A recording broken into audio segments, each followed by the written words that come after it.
Et salut à toi, bienvenue sur ce nouvel épisode du podcast Nourris ta santé. Aujourd'hui, j'avais envie de parler de est-ce que perdre de l'eau avant justement une compétition de sport de combat, c'est une bonne idée ou pas? Parce que effectivement, on entend beaucoup dans ce genre de sport qu'il faut se déshydrater. On voit souvent le genre d'athlète avec un KW ou alors avec les vêtements qui portent un maximum chaud avec leur corde à sauter pour justement transpirer un max et perdre de l'eau. Est-ce que ça, c'est vraiment une bonne idée avant les compétitions? Est-ce que ça permet de vraiment avoir de meilleurs résultats au niveau de la compétition? Et si c'est une bonne idée, eh bien, comment il faut faire en pratique? En fait, à quel point il faut se déshydrater, tout simplement?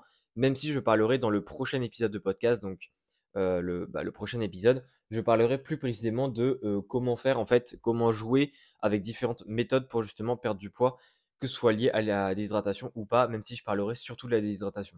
Mais en tout cas, aujourd'hui, je vais parler évidemment de est-ce que c'est une bonne idée ou pas. Alors, comme tu te doutes, vu que là, j'ai dit que j'allais faire un épisode sur plus précisément sur les méthodes dans l'épisode prochain, tu te doutes que la réponse est en partie oui. Mais en tout cas, il y a quand même pas mal de choses à faire attention puisque perdre de l'eau, ce n'est pas anodin. Alors déjà, première chose, pour mettre dans le contexte, pourquoi est-ce que les athlètes sont souvent menés à perdre de l'eau? Bah, puisque dans les sports de combat, il y a ce qu'on appelle la pesée avant la compétition et la pesée permet de déterminer l'athlète dans quelle catégorie de poids il sera. Et donc, évidemment, eh bien, les athlètes, le but, en fait, pour eux, c'est d'être dans la catégorie de poids la plus légère, de façon à ce qu'ils soient contre des opposants qui ont le moins de force possible, ou du moins une force très similaire à eux. C'est le but en fait de base des catégories de poids. Et ça fait qu'il y a des athlètes qui cherchent vraiment à descendre, descendre, descendre en poids.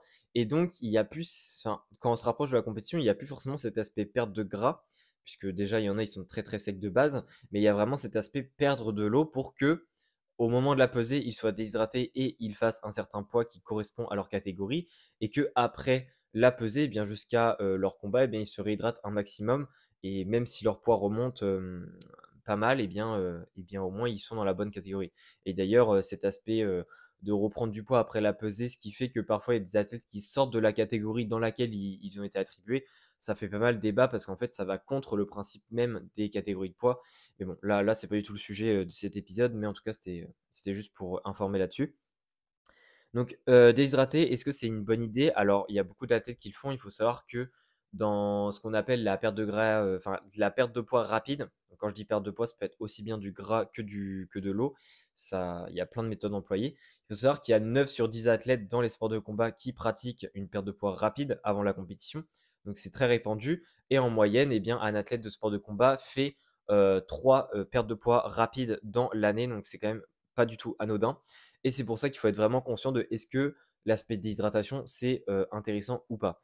Alors déjà, au niveau de la technique, enfin, au niveau du résultat, oui, c'est quelque chose qui peut être intéressant puisque bah, ça marche, hein, ça permet d'aller dans la bonne catégorie, etc. Le problème, c'est que perdre de l'eau, ce n'est pas anodin. Déjà, pour expliquer un cas extrême, si on perd entre 9 et 12% de notre poids corporel sous forme d'eau, donc c'est-à-dire on est déshydraté de 9 à 12% en quelque sorte, eh bien c'est quelque chose qui peut causer le coma ou au pire la mort. Donc il faut comprendre en fait que notre corps peut perdre 40% de son poids à cause de la famine et avant de mourir. Mais par contre, au niveau de la déshydratation, on peut seulement perdre 9 à 12% de notre poids avant de mourir. Donc en fait, la déshydratation, c'est quelque chose qui a un beaucoup, beaucoup, beaucoup plus fort impact par pourcentage que le fait de ne pas manger. Parce que ben, ça, tu le sais sûrement, mais en tout cas, mais on peut survivre beaucoup moins de temps sans boire que beaucoup, beaucoup de temps en fait sans manger.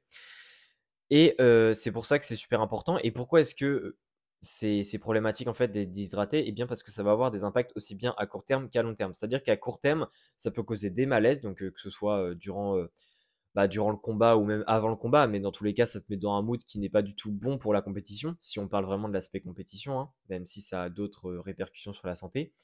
Il y a également le fait que eh bien, ça va te rendre tout fatigué, hein. Quand tu es déshydraté, tu es super fatigué, tu as la tête qui tourne et cetera.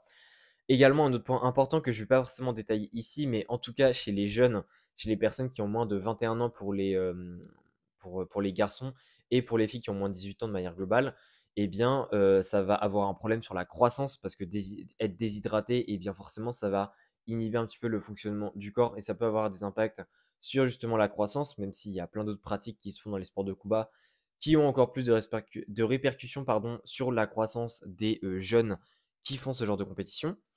Et à long terme, eh bien, il y a beaucoup plus d'impact, hein. C'est-à-dire que le fait d'être déshydraté, eh bien, ça peut, causer des problèmes de reins, ça peut vraiment amener à des problèmes de santé beaucoup plus, profonds. Et bah, de manière globale, qu'est-ce qui se passe quand on est déshydraté? Pourquoi est-ce que ça inhibe la performance et autres? Eh bien, parce que quand tu es déshydraté, eh bien, ça vient, perturber la thermorégulation qu'il y a dans ton corps. C'est-à-dire que le corps va augmenter en température corporelle. Il faut savoir que pour chaque pourcentage de déshydratation, ton corps augmente en température corporelle d'environ 0,2 degrés.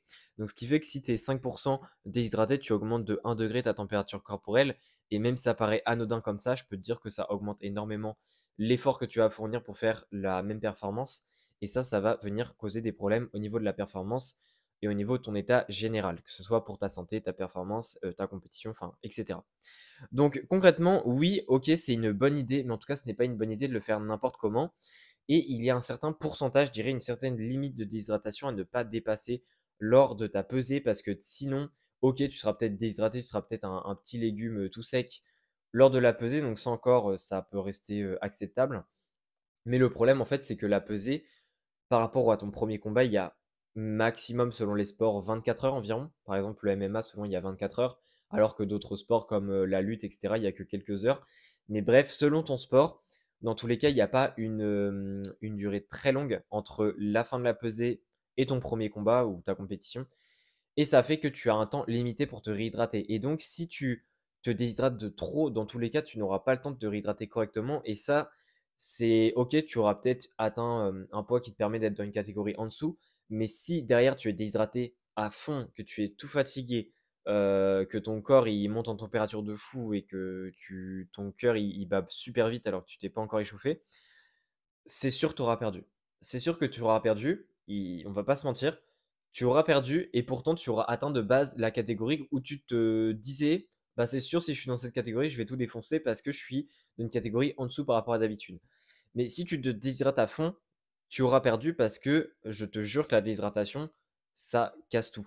C'est-à-dire que même dans les sports d'endurance, on a remarqué qu'être 2% déshydraté, ce qui n'est pourtant pas beaucoup, parce que pour te dire, au moment où tu as soif dans la vie quotidienne, ça veut dire que tu es déjà déshydraté de 2%.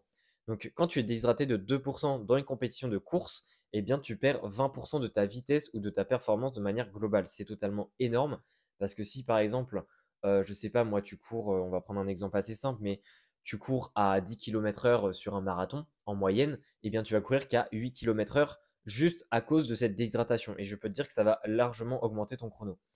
Donc, pour les sports de combat, c'est assez similaire, hein. Encore une fois, je te l'ai dit, ton cœur il bat plus vite, ta température est plus haute, etc. Et ça va faire que tu vas te battre beaucoup moins bien et tu vas perdre beaucoup plus facilement. Donc, maintenant que j'ai expliqué vraiment pourquoi est-ce que c'est important de ne pas être trop déshydraté, quelle est la limite à ne pas dépasser lors de ta pesée?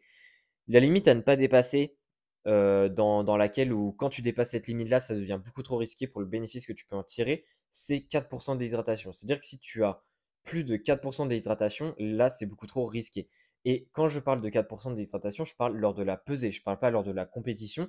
Lors de la compétition, il faudrait à peine que tu sois à 1 de déshydratation maximum, mais le mieux évidemment, c'est de ne pas être déshydraté du tout. Même 2 de déshydratation quand tu commences ta compétition, c'est pas du tout une bonne idée.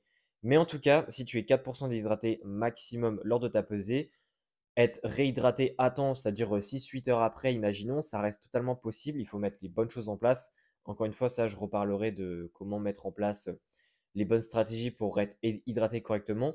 Mais dans cet épisode, je parle vraiment de concrètement combien est-ce que tu dois pas perdre maximum. Donc ça, c'est vraiment ce que tu dois viser en termes de déshydratation.